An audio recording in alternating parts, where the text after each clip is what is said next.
Gittin o yerlerde, söyle huzurda mısın? Ay, geride kalanları söyle, farkında mısın? Gittin o yerlerde, söyle huzurda mısın?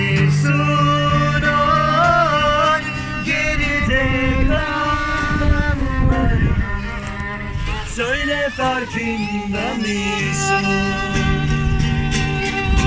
Açın beni denizlere, vermayın ellerime. Zaten hasret kalmıştım o deniz gözlerine. Atın beni denizlere, vermayın ellerime. Oy, zaten hasret kalmıştım o deniz gözlerine.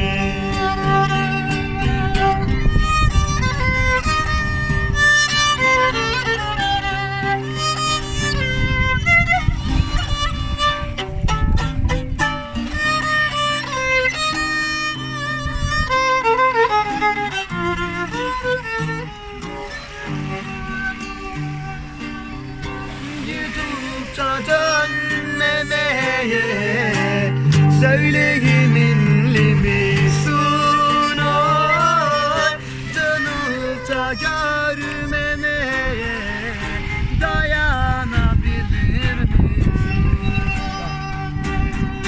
Gidip da dönmemeye söyle, yeminli misin? Oy, dönüp da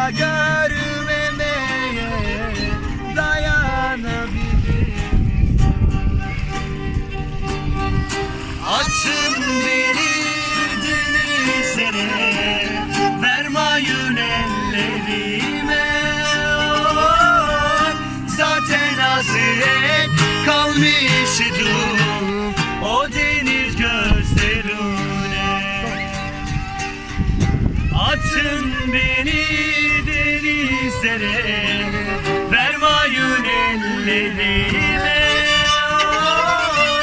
Zaten hasret kalmıştım o deniz gözlerine.